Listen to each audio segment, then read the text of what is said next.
¿Qué debemos comprender acerca de la cena del Señor, esta ordenanza, este sacramento? Bueno, es interesante inclusive lo que dijeron grandes teólogos de la iglesia a través del tiempo. Juan Carlos Rael, por ejemplo, dijo de la cena del Señor: quizás no haya una parte de la religión cristiana más ampliamente mal entendida como la cena del Señor.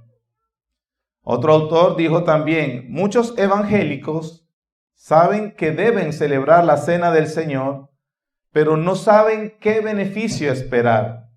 Entendemos nuestro deber, pero francamente no nos deleitamos en ello.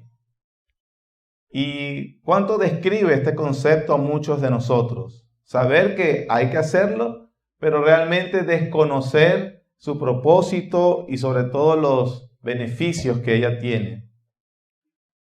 Un historiador de la iglesia, hablando sobre la controversia entre Lutero y Zwinglio sobre la cena del Señor, llegó a decir: la misma esencia del evangelio estaba en riesgo en el debate de la cena entre estos dos teólogos. Ellos no disputaban sobre meras palabras ni siendo obstinados. O sea que es muy importante. Tanto fue así que los reformadores concluyeron de que la cena del Señor como ordenanza es una parte vital de la vida cristiana. Es una parte vital, hermanos, acerca en esta ordenanza que como iglesia debemos llevar a cabo como institución del Señor. De eso nos va a hablar entonces todo el capítulo 30 de la Confesión de Londres de 1689.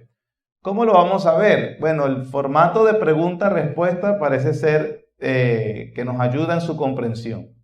Vamos a ver en estos ocho párrafos, se van a responder estas 5 preguntas. Número 1, ¿quién instituyó la cena del Señor y su propósito?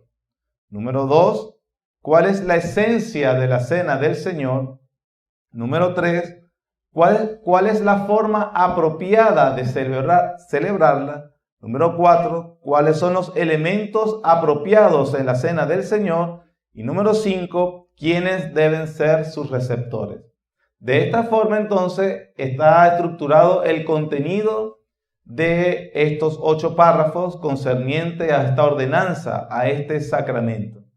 Nosotros vamos a notar también en la forma en que se redactó cada párrafo, es que los puritanos bautistas buscaron siempre aclarar el mal concepto que se tenía de ella. Como otros artículos y como también sucede con muchas de las doctrinas cristianas, se pulieron y se redefinieron en medio de la controversia. Y una de las conceptos equivocados, inclusive examinándolos a la luz de la palabra del Señor, podemos llamar herejes, que se buscaba contrarrestar, eran los conceptos que tenía hasta ese momento y tiene la Iglesia Católica Romana. Básicamente, entonces, la comprensión de este sacramento, de esta ordenanza, según el Nuevo Testamento, refutaba lo que enseñó y enseña la Iglesia Católica de Roma con respecto a esta ordenanza. Y así entonces nosotros vamos a ver que esa redacción tiene que ver con esto. Pero vayamos de una vez con la primera pregunta. ¿Quién instituyó la cena del Señor? Lucas capítulo 22, versículos 7 al 23 les dije. Versículo 7 dice: llegó el día de los panes sin levadura, en el cual era necesario sacrificar el cordero de la Pascua. Y Jesús envió a Pedro y a Juan diciendo: id, preparadnos la Pascua para que la comamos. Ellos le dijeron: ¿Dónde quieres que la preparemos? Él les dijo: he aquí, al entrar en la ciudad os saldrá al encuentro un hombre que lleva un cántaro de agua. Seguidle hasta la casa donde entrare. Decid al padre de familia de esa casa: el maestro te dice, ¿dónde está el aposento donde he de comer la Pascua con mis discípulos? Entonces él os mostrará un gran aposento alto ya dispuesto. Preparad allí. Fueron pues y hallaron como se había dicho, y prepararon la Pascua. La Pascua es la fiesta judía. Versículo 14. Cuando era la hora, se sentó a la mesa y con él los apóstoles, y les dijo: ¿Cuánto he deseado comer con vosotros esta Pascua antes que padezca? Porque os digo que no la comeré más hasta que se cumpla en el reino de Dios. Y habiendo tomado la copa, dio gracias y dijo: Tomad esto y repartidlo entre vosotros, porque os digo que no beberé más del fruto de la vid hasta que el reino de Dios venga. Y tomó el pan y dio gracias y lo partió y les dio, diciendo: Esto es mi cuerpo que por vosotros es dado, haced esto en memoria de mí. De igual manera, después de que hubo cenado, tomó la copa, diciendo: Esta copa es el nuevo pacto en mi sangre, que por vosotros se derrama. Aquí entonces vemos claramente, no es difícil encontrar en esta redacción, en lo que dice Lucas 22, el resto de los evangelios, y también el apóstol Pablo en 1 Corintios 11. ¿Quién instituyó la cena del Señor, mis hermanos? El Señor Jesucristo.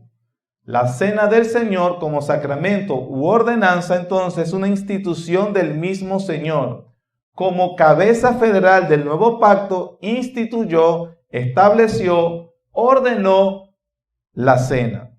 La cena del Señor, entonces, debemos entender, pertenece al Señor Jesucristo. No pertenece a los pastores, no pertenece a las iglesias, no pertenece al individuo. Pertenece al Señor. Como aplicación principal de todo esto es que es Él quien dice cómo debe celebrarse. ¿Sí? También podemos ver que en el Nuevo Testamento se le dan varios títulos a esta ordenanza. Se le llama el partimiento del pan en Hechos 2:42. También se le llama la comunión, 1 Corintios 10:16. También se le llama la copa del Señor, 1 Corintios 10:21. Se le llama también la mesa del Señor, en el mismo 1 Corintios 10:21. Y también se le llama Eucaristía. En 1 Corintios 11:24, Pablo hace referencia a la palabra que usó el Señor en Mateo 26. Cierto que algunos cristianos en su aversión hacia Roma, la iglesia de Roma, no le gusta este término, pero es un término griego que usó Pablo y que usó el Señor Jesús. Eucaristía, hermanos, simplemente significa acción de gracias. En cuanto al partimiento del pan, la connotación que se le da a la cena del Señor es que es un nutriente necesario para la vida. En cuanto a la comunión, lo que está haciendo referencia es que no solo es algo de comunión vertical, sino también de horizontal, la comunión entre los mismos creyentes. Entre la copa y la mesa del Señor es también esa imagen de comunión, cena. Va a ser un hábito universal del ser humano cuando quiere pasar tiempo con alguien o alguien le agrada o intimar con alguien en el sentido de amistad, se invita a la persona a la casa a comer, a compartir una comida. Es un hábito universal. Y Eucaristía, que significa dar gracias o una acción de gracias, refleja entonces el sentimiento más importante que debe gobernar en esta celebración. Es una acción de gracias. Es cierto que debe haber solemnidad, que debe haber reflexión, confesión de pecado, pero no solamente es la actitud lúgubre de que estamos mal, el pecado, Cristo nos redimió, por supuesto, todas esas cosas deben ir dentro de la reflexión en la cena del Señor, pero principalmente es un tiempo de alabanza, de alegría. Es una Eucaristía, es la acción de gracias, dar gracias a Dios por los beneficios de los que nos hace, por su muerte, por su vida, muerte, sepultura y resurrección. Así entonces debemos entender lo que es la cena del Señor en su primera parte, según el párrafo. Ahora, ¿cuál es el propósito de la cena del Señor? ¿Qué es lo que se busca? ¿Qué buscaba el Señor al establecer este sacramento, esta ordenanza? La parte B del párrafo 1 nos lo dice. Primero, párrafo 1. La cena del Señor fue fue instituida por él la misma noche que fue entregado, para que se observara en sus iglesias hasta el fin del mundo. Con eso es la primera parte, la primera pregunta que respondimos. Luego dice el propósito. Para el recuerdo perpetuo y para la manifestación del sacrificio de su muerte, primer propósito, un recuerdo perpetuo. Número 2, para confirmación de la fe de los creyentes en todos los beneficios de la misma, confirmación de la fe. Número 3, para su alimentación espiritual y crecimiento en él, es alimento espiritual, para un mayor compromiso en todas las obligaciones que le deben a él.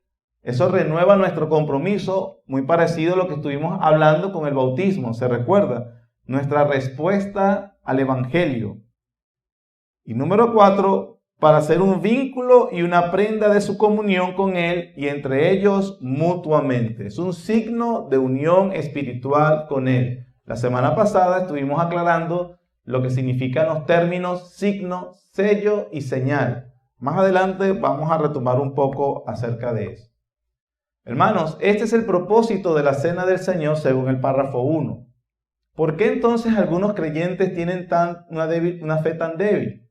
Porque descuidan los medios de gracia, descuidan esta ordenanza. Miren el término, ordenanza, es una orden, algo que el Señor instituyó y que los cristianos en ese desconocimiento que hablábamos al principio, parece no dolerles descuidarlo. Y a veces, bueno, no estuve, no participo, no estoy, será para la próxima. Sin embargo, es abiertamente un desprecio a lo que el Señor Jesús, como cabeza de la iglesia, ha ordenado. Con esto respondemos la primera pregunta. Vamos a la segunda. ¿Cuál es la esencia de la Cena del Señor?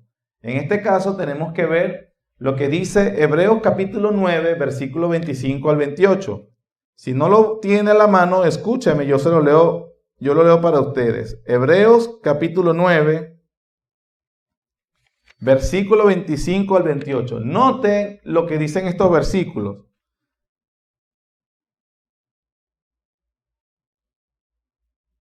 Versículo 24. Porque no entró Cristo en el santuario hecho de mano, figura del verdadero, sino en el cielo mismo para presentarse ahora por nosotros ante Dios.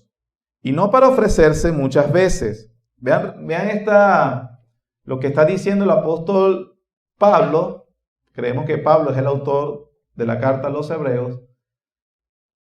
Y está haciendo una comparación con respecto al sacrificio levítico, al sistema levítico, al sacerdocio levítico, que cada año entraba al tabernáculo o al templo para expiación, lo que era símbolo de lo que iba a ser Cristo.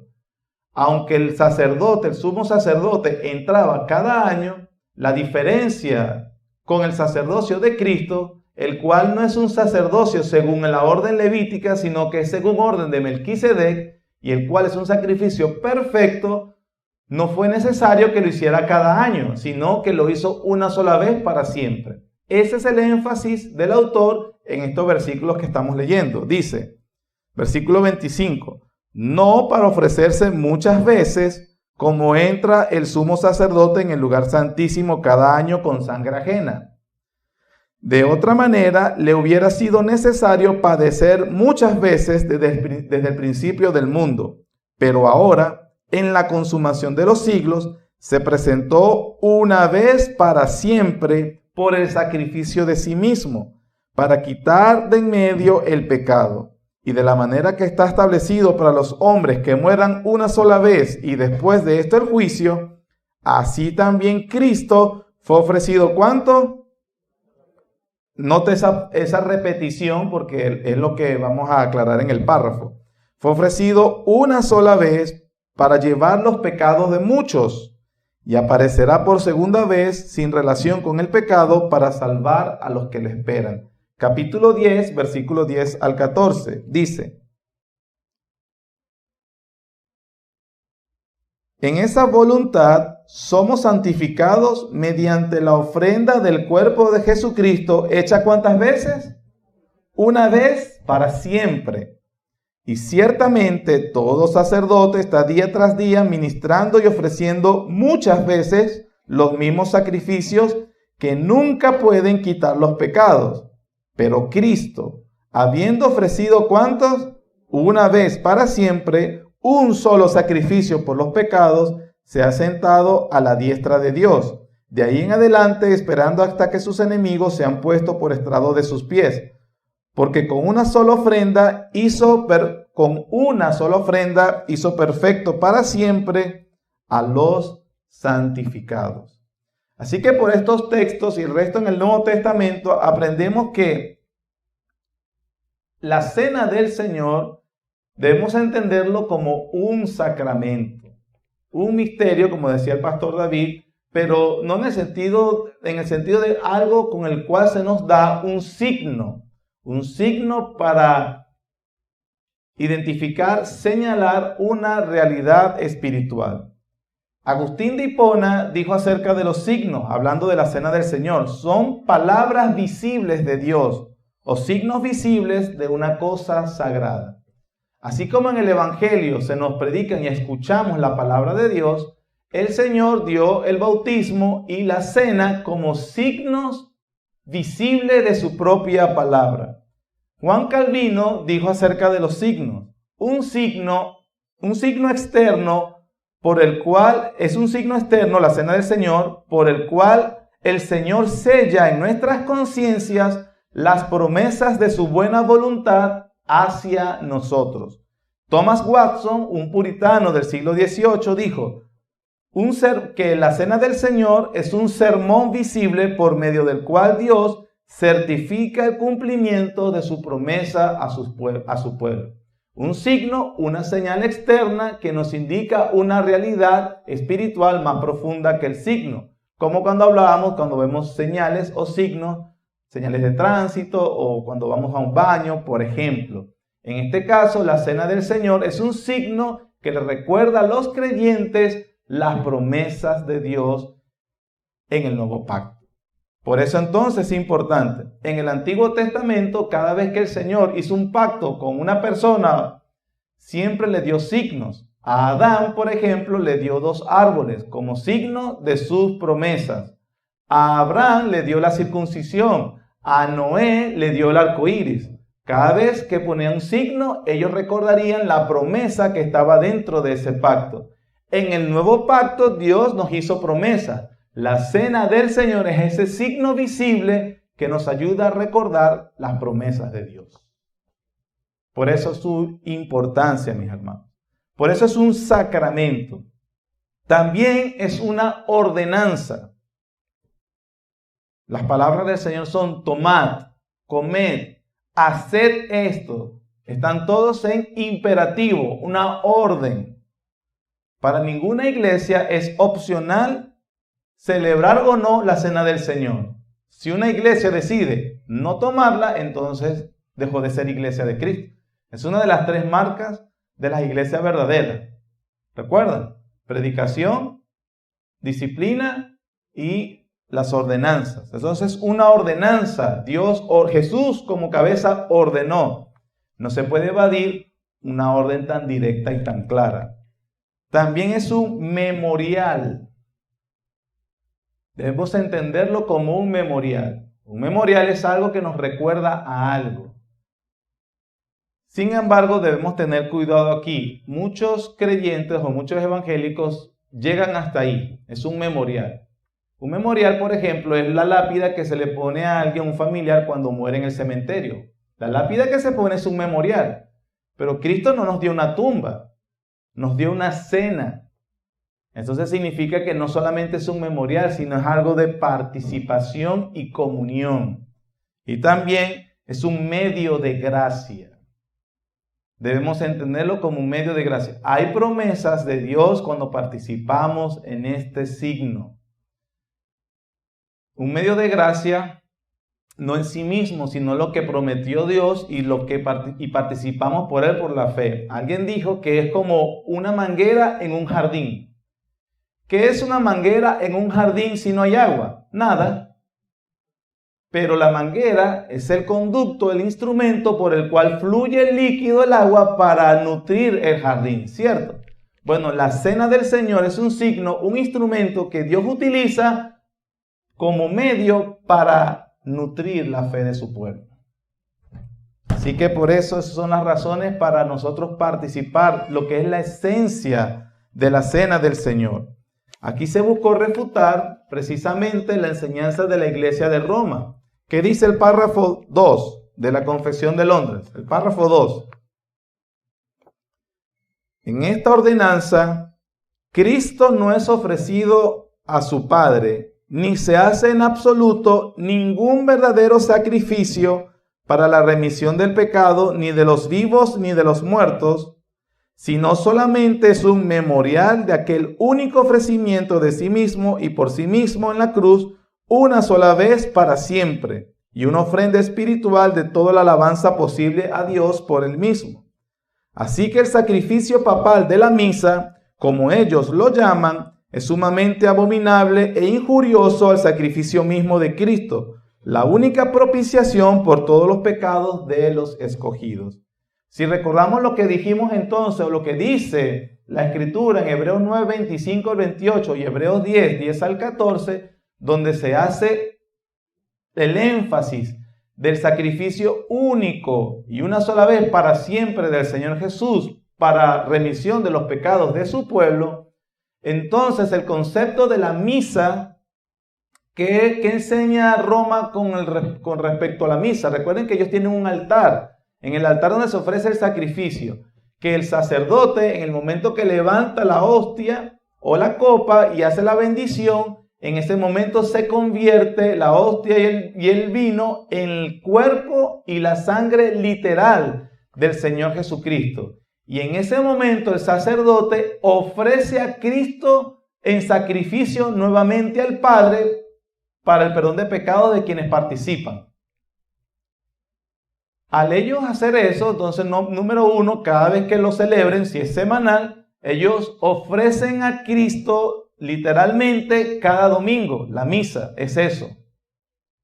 En todas las iglesias que lo celebren, entonces, echa por tierra lo que la Biblia enseña claramente de que el sacrificio de Cristo fue una sola vez para siempre. Si comprendemos eso de que nosotros o el sacerdote puede ofrecer de nuevo a Cristo como ofrenda por el pecado, estamos diciendo, está blasfemando y denigrando el acto único y verdadero del Señor Jesucristo. En ese sentido, entonces la redacción no es algo muy fuerte, porque cualquiera lee eso al principio, pero estos tipos sí eran agresivos. No, sino que por la palabra del Señor es evidente que entonces, en ese sentido, la misa papal de Roma es una abominación. Es una abominación, es injurioso. No puede considerarse, leve equivocación. No se puede, porque la Biblia habla claramente de que entonces debemos verlo como un sacramento, una ordenanza, un memorial, un medio de gracia, pero no un ofrecimiento literal del cuerpo de Cristo. A esa herejía, más adelante voy a hablar un poco algo acerca de eso, se le llamó la transustanciación. Transustanciación. En el momento del ofrecimiento del sacerdote, el pan y el vino se convierten, sus sustancias se convierten en otra sustancia. ¿Y cuál es esa otra sustancia? El cuerpo literal y la sangre literal de Cristo. Eso es una herejía. Están encarnando nuevamente. Cristo tiene un solo cuerpo y ese cuerpo ahorita está a la diestra del Padre, dice la Escritura. El Dios hombre glorificado, porque se ofreció una vez para siempre. Amén. Sigamos adelante. ¿Cuál es la forma apropiada de celebrar la cena del Señor? Los párrafos 3 y 4 nos los dicen. Párrafo 3. El Señor Jesús, en esta ordenanza, ha designado a sus ministros para que oren y bendigan los elementos del pan y del vino y que los aparten así del uso común para el uso sagrado. Que tomen y partan el pan, tomen la copa, participando también ellos mismos. Den ambos, el pan y el vino, ¿a quiénes? A los participantes. Han visto que en la misa papal solo el sacerdote toma la copa, pero solo él, y luego él da la hostia. Pero lo que dice que la forma correcta de celebrarlo en el párrafo 3, lo que vemos principalmente es que es una ceremonia sencilla. Por ser sencilla no significa que sea simplona, sino sencilla. ¿Qué se debe hacer? Oración de bendición sobre los elementos. La oración de bendición es la Eucaristía, la acción de gracias.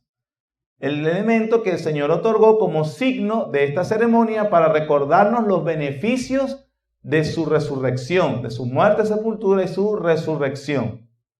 Entonces, una oración de acción de gracias, partir y repartir el pan, tomar la copa y repartir la copa. En eso consiste la ordenanza.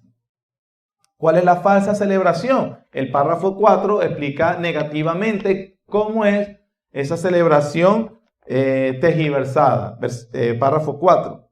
Negar la copa a los miembros de la iglesia, adorar los elementos, elevarlos o llevarlos de un lugar a otro, para adorarlos y guardarlos para cualquier pretendido uso religioso, es contrario a la naturaleza de esta ordenanza y a que Cristo instituyó. Por supuesto, son consistentes o sean coherentes. Si yo al orar por estos elementos se convierten literalmente en el cuerpo de Cristo, entonces cada uno de nosotros va a querer mirar, adorar, venerar el cuerpo de Cristo donde sea que lo llevemos, porque se convirtió en ese momento con la oración sacerdotal. Pero eso obviamente ya lo negamos según los párrafos anteriores. Cuarta pregunta. Vamos avanzando bien, vamos buen tiempo, pero aquí está. ¿Qué elementos deben usarse en la cena del Señor? Párrafos 6 y 7. Parece demasiado elemental esa pregunta, ¿cierto? Sin embargo, hermanos, hay algo importante que se debe aclarar. Pan y vino. Pan y vino. Con respecto al pan, esto ha sido producto de debates durante siglos. Según los especialistas, en griego existen dos palabras para referirse al pan que comen las personas o al pan inclusive que usaban los judíos, por ejemplo, en la fiesta de la Pascua. El ácimos, la palabra griega ácimos, es pan sin levadura, que se usaba en la fiesta de la Pascua. Y el artos es pan común, pan de uso diario. Bueno, en los registros que hay de Lucas 22, Mateo 26 y 1 Corintios 11, si creemos en la inspiración plenaria de las Escrituras y que el Espíritu Santo inspiró cada palabra, se nota que en esos tres pasajes, cuando se habla de que el Señor habló del pan, usó la palabra griega artos. ¿Qué significa eso? Que para la cena del Señor se puede usar pan común. ¿No es pan sin levadura? Según la Escritura, no. Pero el Señor usó pan sin levadura, por supuesto. Según el contexto, están en la fiesta de la Pascua. La fiesta de la Pascua es la fiesta judía. En esa semana no había levadura en la casa. El Señor usó pan sin levadura, pero cuando habló del pan, y Pablo lo rectifica en 1 Corintios 11, la palabra griega utilizada es artos, lo que significa que se puede usar pan común. Eso no significa que está mal si una iglesia usa pan sin levadura. Si lo tiene a la mano lo puede usar, pero no lo puede usar como diciendo que es un mandato del Señor expreso. Ojo, pan común o pan sin levadura puede usarse, no galleta de soda y no otro tipo de material comestible. Pan, debe ser pan. Puede ser común o puede ser sin levadura. El otro elemento, ¿estamos claros ahí, hermanos? Así que bueno, aquí lo hemos usado sin levadura porque está a la mano y no hay problema, pero en un momento será pan común y no hay ningún problema. Según la exégesis de la Escritura, no es problema usar cualquiera de los panes. El otro elemento más evidente, vino. jugo de la vid. Es vino, no jugo de uva. Pastor, jugo de la vid es jugo de uva. Esa es la forma en que los judíos llaman al vino. El jugo de uva no tiene sino apenas 150 años de existencia, hermano. Fue en el año 1867 donde Thomas Welch, un dentista metodista, inventó el método de pasteurización del jugo de la vid, de la uva. Por 1800 años, la Iglesia de Cristo, los protestantes, la Iglesia ortodoxa griega, igual la Iglesia de Roma, han utilizado vino. Era posible hacer jugo de uva desde esos tiempos, antes de la pasteurización de la uva, porque el jugo de uva se fermenta muy rápido. Y sin la refrigeración, que también no tiene más de 200 años, era imposible conservar la uva sin ser fermentada. Por lo tanto, hermanos, lo que estableció el Señor fue vino. ¿Qué pasó? ¿Por qué hubo cambio para jugo de uva?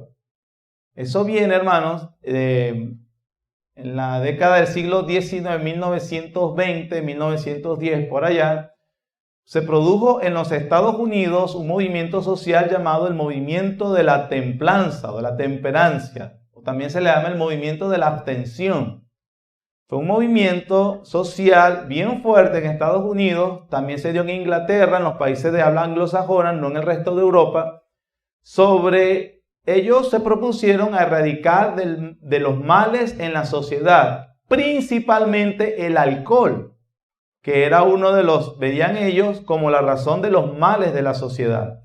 Es lo que diríamos hoy, lo que hacen las drogas como la cocaína, la marihuana, lo que sería hoy. Como que si alguien se pusiera en una campaña por eliminar el uso de la droga definitivamente. Este movimiento tuvo cierto éxito en la sociedad norteamericana, donde se restringió y se prohibió el transporte, importación, venta del alcohol así públicamente. Tuvo cierto éxito. Tanto así que también por 1920 se produjo lo que hoy conocemos como la ley seca. Eso tiene su origen en ese momento en Estados Unidos. La ley seca, donde se prohibía la venta abierta. Pero también produjo otro tipo de males peores. Fue allí donde se originó el tráfico del alcohol, donde se originó también las mafias italianas en Estados Unidos, pero era con respecto al alcohol. Se dice que en Chicago eso fue lo que originó la cuestión de la mafia con Al Capone, por el territorio de la venta clandestina del alcohol. Era muy costoso y era clandestino. Entonces allí fue donde se originó ese cambio en las iglesias, se dejaron influenciar por este movimiento social. Sumado a lo que dije al principio de Thomas Welch, metodista, que quiso, para celebrar la Cena del Señor sin problema, la pasteurización del jugo de la vid. Y desde ese momento se conoce hoy, esa empresa todavía existe. Y de hecho ese producto se puede ver en algunos bodegones aquí en Venezuela. Se llama Welch y es jugo de uva pasteurizado. Pero ese movimiento, hermanos, no tuvo mucho éxito. No tuvo mucho éxito por lo mismo que muchos cristianos bien intencionados hoy colocaron la responsabilidad del pecado en un objeto externo en lugar que en el corazón humano. Liberarse del alcohol no libra del pecado y no libra del mal en el corazón del hombre. El movimiento fracasó porque permitió ser engañado al colocarse como un estándar de justicia mayor que la palabra de Dios. Al prohibir lo que Dios permitió, el movimiento cayó en legalismo. Y así están muchos cristianos hoy. Yo jamás en mi boca entrará una gota de alcohol. Si usted tiene esa convicción, está muy bien, es respetable. No se la puede imponer a los hermanos. Y no se la puede imponer porque Cristo no lo impuso. Es más, Cristo les dio a sus discípulos vino. El mismo vino que en abundancia embriaga. La Biblia prohíbe la borrachera. Así que tratar de imponer esa regla a otro es simplemente legalismo, no es mayor santidad y no es mayor cristianismo. El mismo vino que embriagó a Noé, embriagó a Abraham, a Lot, a Nabal, a Asuero, también fue dado a Abraham por Melquisedec, de quien es el orden del sacerdocio de Cristo. Fue el mismo vino que le dio Cristo a sus apóstoles. Así que, hermanos, en ese sentido debemos tener claro que cuando alguien pretende, no, vamos a usar jugo de uva porque nosotros no usamos alcohol, tenemos que entender que simplemente es una persona que se cree con un estándar moral mejor que el Señor Jesucristo. Y eso no lo enseña la Biblia, eso es legalismo. ¿Recuerdan el versículo de Romanos 12:2? Sino transformaos por medio de la renovación de vuestro entendimiento para que sepáis cuál es la voluntad de Dios, agradable y perfecta. Bueno, esto que estamos hablando cabe en esa categoría. No puedes imponer reglas, leyes por tu mala experiencia. Ojo, ¿qué sucede si yo fui criado en una familia donde por producto de mi papá, por el alcohol, la borrachera, le pegaba, mi mamá nos maltrató a nosotros? Yo no vengo así, gracias a Dios mi papá no nos maltrató nunca. Pero lo que pasa cuando encontramos familias así, y debido a esa muy mala experiencia, triste experiencia, no lo debemos negar, no debemos burlarnos, esa triste experiencia, yo decidí que en mi casa no habrá nunca una gota de alcohol. Gloria al Señor de que no hay una gota de alcohol en tu casa. Es muy triste e imaginamos el dolor profundo de haber crecido en una familia así. Sin embargo, el estándar para la vida cristiana no es tu propia experiencia, es la Biblia. Entonces, eso es lo mismo que pasa con las hermanas o algunos círculos que quisieron, para no caer en la inmodestia y ver lo que dice la Biblia acerca de que la mujer no debe usar peinados ostentosos, ni mucha de un maquillaje sensual. La Biblia lo dice. Entonces se fueron al otro extremo de prohibir el maquillaje y de arreglarse el cabello. Entonces sí, si una hermana no quiere maquillarse, no quiere arreglarse el cabello, se debe respetar, pero ella no puede imponer eso sobre todas las mujeres. ¿Qué dice la Biblia? Bueno, que sea moderado, decoroso, que le dé gloria a Dios. Las experiencias personales no son el estándar para imponerlo sobre toda la iglesia. Es la palabra de Dios. Amén.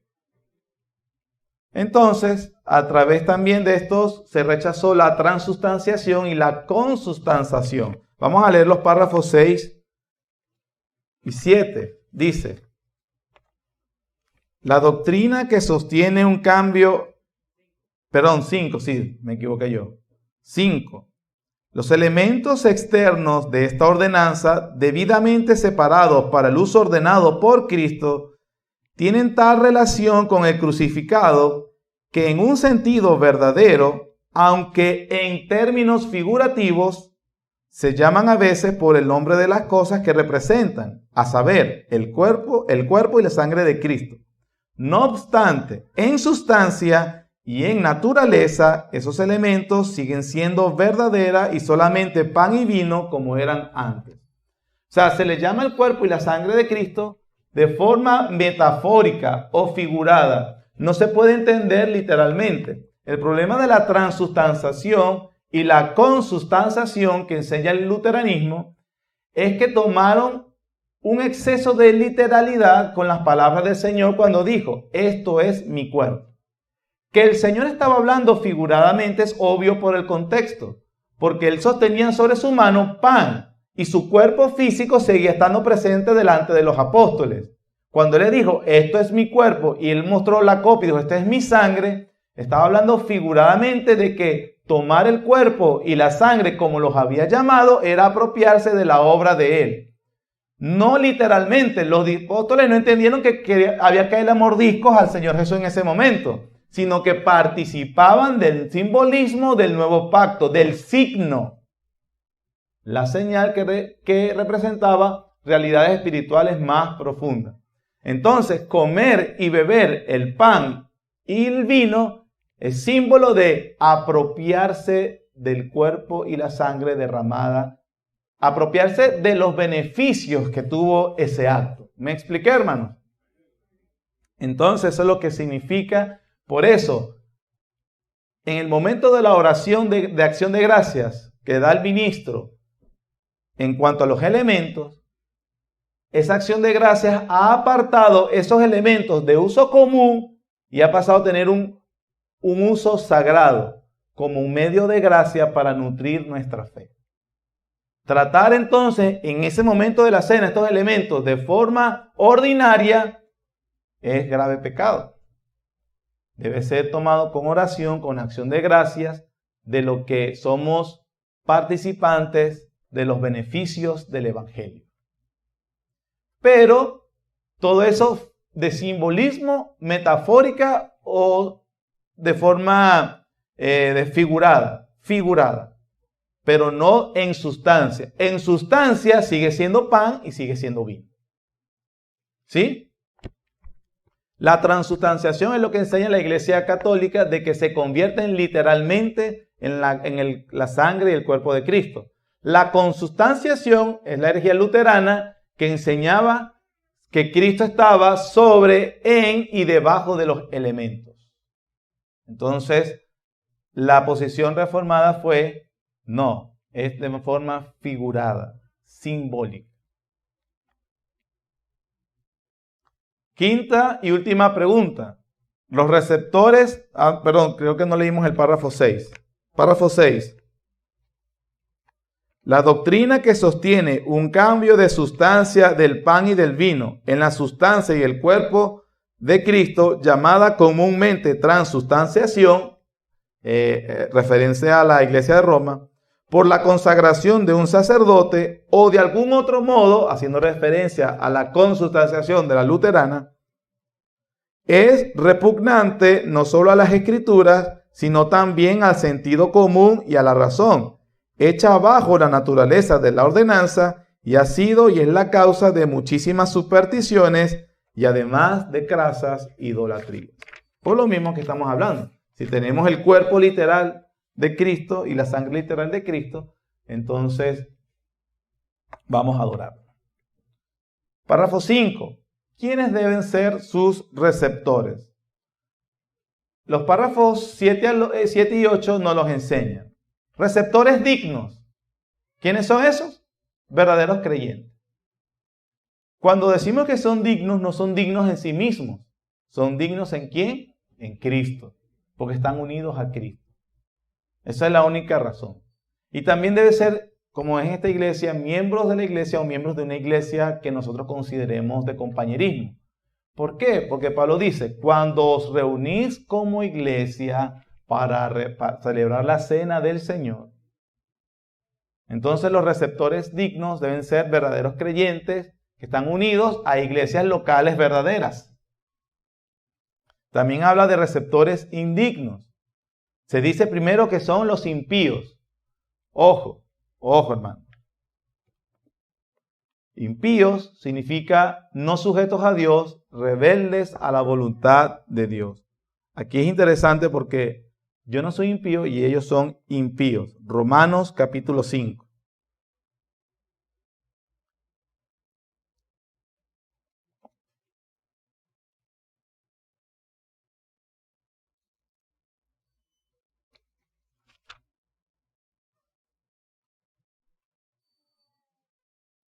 Romanos capítulo 5, versículo 6. Porque Cristo, cuando aún éramos débiles, a su tiempo murió por ¿quiénes? Ciertamente apenas morirá alguno por un justo, con todo pudiera ser que alguno osara morir por el bueno.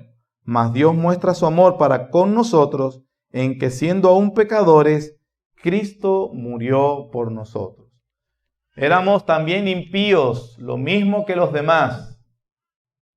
Pero ¿cuál es la diferencia? El Evangelio en gracia nos ha alcanzado. Fue un acto bondadoso del Señor hacia nosotros. Nuestra dignidad viene por la misericordia del Señor. No podemos mirar a los demás como impíos despreciables que no merecen nada. Son impíos, pero porque viven en rebeldía a la voluntad de Dios. La voluntad de Dios expresada en el más grande mandamiento, en el sentido del Evangelio. ¿Qué es lo que manda el Evangelio a todos los hombres? Que se arrepientan y tengan fe en Jesucristo para salvación y perdón de pecados. Si tú has hecho eso, tú vives ahora de forma digna delante de Dios porque estás en Cristo. Si tú no haces eso, entonces la Biblia te llama impío. Pero la buena noticia es, Cristo murió por los impíos. Tu peor pecado es entonces rechazar el sacrificio del Señor. Ese es tu peor pecado. Tu peor pecado no es robar, no es la blasfemia, no es la homosexualidad, no es el lesbianismo, no es el alcohol, no es las drogas, no es la mentira. Tu peor pecado que te llevará al infierno es no sujetarte a Cristo Jesús como el Rey del universo y como Salvador. Ese es el pecado que te llevará al infierno. Y también dice que los ignorantes, ¿ignorantes de qué? Del Evangelio, desconocen el Evangelio. Párrafo 7 y 8 y terminamos.